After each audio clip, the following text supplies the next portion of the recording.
ಮಿತಿ ಮೀರಿದ ಅಭಿಮಾನ ತೋರಿಸಿದ್ರೆ ದರ್ಶನ್ ಫ್ಯಾನ್ಸ್ಗೆ ಸಂಕಷ್ಟ ಕಟ್ಟಿಟ್ಟ ಬುತ್ತಿ.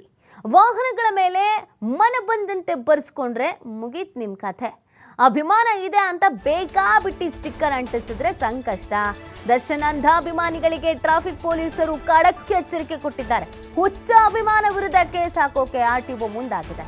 ಈಗಾಗಲೇ ಗಾಡಿಗಳ ಮೇಲೆ ಕೈದಿ ನಂಬರ್ 6106 ಅಂತ ಬರೆಸ್ತಿದ್ದಾರೆ ಫ್ಯಾನ್ಸ್. ಗಾಡಿ ಮೇಲೆ ಸಿಕ್ಕಲೆಲ್ಲ ಡಿ ಬಾಸು ಅಂತ ರೇಡಿಯಂ ಸ್ಟಿಕ್ಕರ್ ಅಂಟಿಸ್ಕೊಳ್ತಿದ್ದಾರೆ. ಗಾಡಿ ವಿರೂಪಗೊಳಿಸುವವರ ವಿರುದ್ಧ ಕ್ರಮಕ್ಕೆ ಆರ್ಟಿಒ ಮುಂದಾಗಿದೆ. ಆಕ್ಚುಲಿ ಇದು ಹಿಂದೆಯಿಂದಲೂ ಕೂಡ ಇದ್ದಂಥ ರೂಲ್ಸು. ಹೆಂಗೆ ಬೇಕು ಹಂಗೆ ಬರ್ಸ್ಕೊಳ್ಳೋದು, ಏನೇನೋ ಮಾಡ್ಕೊಳ್ಳೋದು, ಇದ್ಯಾವುದು ಮಾಡಬೇಡಿ ಅಂತ. ಬಟ್ ಈಗ ಇನ್ನೊಂದು ಟೆನ್ಷನ್ ಏನು ಅಂತ ಅಂದರೆ, ಒಂದು ಕೊಲೆ ಕೇಸ್ನಲ್ಲಿ ಒಳಗೆ ಹೋಗಿರೋರು, ನೀವು ಹೇಳ್ದಂಗೆ ಅವರ ಅಪರಾಧಿನೋ ಅಥವಾ ಆರೋಪಿನೋ ಈಗ ಎದುರಿಸ್ತಾ ಇದ್ದಾರ ಸಮಸ್ಯೆನ, ಅದು ಮುಕ್ತ ಆಗ್ಬೋದ್ಮೇಲೆ ನೀವು ಏನು ಬೇಕಾದ್ರೂ ಮಾಡ್ಕೊಳ್ಳಿ.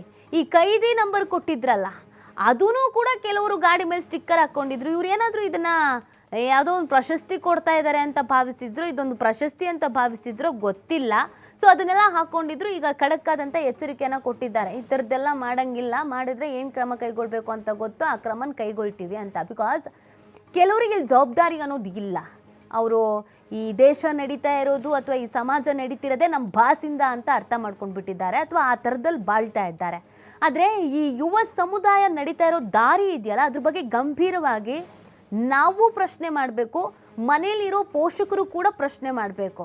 ಇವತ್ತು ಕೊಲೆ ಆರೋಪದ ಅಡಿಯಲ್ಲಿ ಒಳಗೆ ಹೋಗಿರುವಂಥ ಒಬ್ಬ ಕೈದಿಯನ್ನು ಇವರು ಸಪೋರ್ಟ್ ಮಾಡ್ತಾರೆ ಅಂದರೆ, ನಾಳೆ ಇವ್ರು ಇನ್ನೇನು ಮಾಡೋದಕ್ಕೆ ರೆಡಿ ಆಗಿದ್ದಾರೆ, ಇವ್ರ ಮನಸ್ಥಿತಿ ಏನಾಗ್ತಾ ಇದೆ, ಇವರ ಮನಸ್ಥಿತಿ ಯಾವ ರೀತಿಯಾಗಿ ಪರಿವರ್ತನೆ ಆಗ್ತಾ ಇದೆ ಅನ್ನೋದನ್ನು ಯೋಚನೆ ಮಾಡಬೇಕಾಗತ್ತೆ. ಈ ನೆಲದ ಕಾನೂನಿಗೆ ಗೌರವ ಕೊಡುವಂಥ ಕೆಲಸವನ್ನು ಕೂಡ ಮಾಡಬೇಕು. ಈ ಕಾನೂನಾತ್ಮಕವಾಗಿ ಅವ್ರು ಹೋರಾಟವನ್ನು ಮಾಡ್ತಾ ಇದ್ದಾರೆ ಅಂದರೆ ಅದಕ್ಕೆ ಸ್ಪೇಸ್ ಕೊಡಿ. ಅದನ್ನು ಬಿಟ್ಟು ನೀವು ಹುಚ್ಚಾಭಿಮಾನ ಮೆರಿತಾ ಇದ್ದೀರಾ ಅಂದರೆ ಏನು ಹೇಳೋಕೆ ಹೊರಟಿದ್ದೀರಾ, ಏನು ಮಾಡೋಕೆ ಹೊರಟಿದ್ದೀರಾ? ಈಗಿನ ಸಮಾಜದಲ್ಲಿ ನೀವು ಯೂತ್ಸ್ ಏನು ಮೆಸೇಜನ್ನು ಕೊಡೋಕೆ ಹೋಗಿದ್ದೀರಾ? ಸೊ ಮನೆಯಲ್ಲೂ ಕೂಡ ಕಟ್ಟುನಿಟ್ಟಾಗಿ ತಂದೆ ತಾಯಿಗಳು ಇದ್ದು ನೋಡಿಕೊಂಡ್ರೆ ಸ್ವಲ್ಪ ಸರಿ ಹೋಗಬಹುದೇನೋ. ಇಲ್ಲ ಅಂದರೆ ಇದೇ ಥರ ಮುಂದೆ ಆಗ್ತಾ ಹೋದರೆ ಸಮಸ್ಯೆ ಅಂತೂ ಗ್ಯಾರಂಟಿ ಆಗುತ್ತೆ. ಹಾಗಾಗಿ ಪೊಲೀಸರು ಕೂಡ ಈ ಕ್ರಮಗಳಿಗೆ ಮುಂದಾಗ್ತಾ ಇದ್ದಾರೆ.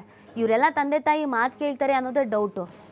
ಯಾಕಂದರೆ ಈ ಥರದ್ದೆಲ್ಲ ಹುಚ್ಚುಚ್ಚು ವರ್ತನೆ ಮಾಡ್ತಾ ಇರೋರಿಗೆ, ಹುಚ್ಚುಚ್ಚಾಗಿ ಆಡ್ತಾ ಇರೋರು ತಂದೆ ತಾಯಿ ಮಾತು ಕೇಳ್ತಾರೆ, ಗೌರವ ಕೊಡ್ತಾರೆ ಅನ್ನೋದೇ ಪ್ರಶ್ನೆ.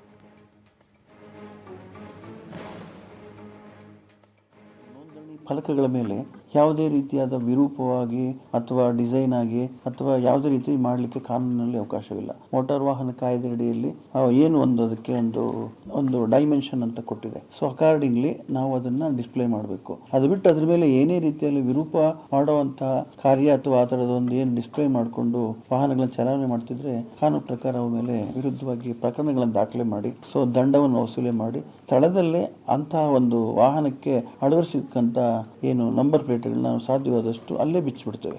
ಏನು ನೋಂದಣಿ ಫಲಕಗಳ ಮೇಲೆ ಯಾವುದೇ ರೀತಿಯಾದ ವಿರೂಪವಾಗಿ ಅಥವಾ ಡಿಸೈನ್ ಆಗಿ ಅಥವಾ ಯಾವುದೇ ರೀತಿ ಮಾಡಲಿಕ್ಕೆ ಕಾನೂನಿನಲ್ಲಿ ಅವಕಾಶವಿಲ್ಲ. ಮೋಟಾರ್ ವಾಹನ ಕಾಯ್ದೆ ಅಡಿಯಲ್ಲಿ ಏನು ಅದಕ್ಕೆ ಒಂದು ಡೈಮೆನ್ಷನ್ ಅಂತ ಕೊಟ್ಟಿದೆ. ಸೊ ಅಕಾರ್ಡಿಂಗ್ಲಿ ನಾವು ಅದನ್ನ ಡಿಸ್ಪ್ಲೇ ಮಾಡಬೇಕು. ಅದು ಬಿಟ್ಟು ಅದ್ರ ಮೇಲೆ ಏನೇ ರೀತಿಯಲ್ಲಿ ವಿರೂಪ ಮಾಡುವಂತಹ ಕಾರ್ಯ ಅಥವಾ ಆ ಥರದ ಒಂದು ಏನು ಡಿಸ್ಪ್ಲೇ ಮಾಡಿಕೊಂಡು ವಾಹನಗಳನ್ನ ಚಲಾವಣೆ ಮಾಡ್ತಿದ್ರೆ ಕಾನೂನು ಪ್ರಕಾರ ಅವ ಮೇಲೆ ವಿರುದ್ಧವಾಗಿ ಪ್ರಕರಣಗಳನ್ನು ದಾಖಲೆ ಮಾಡಿ ಸೊ ದಂಡವನ್ನು ವಸೂಲಿ ಮಾಡಿ ಸ್ಥಳದಲ್ಲೇ ಅಂತಹ ಒಂದು ವಾಹನಕ್ಕೆ ಅಳವಡಿಸಿದಂತ ಏನು ನಂಬರ್ ಪ್ಲೇಟ್ಗಳನ್ನ ನಾವು ಸಾಧ್ಯವಾದಷ್ಟು ಅಲ್ಲೇ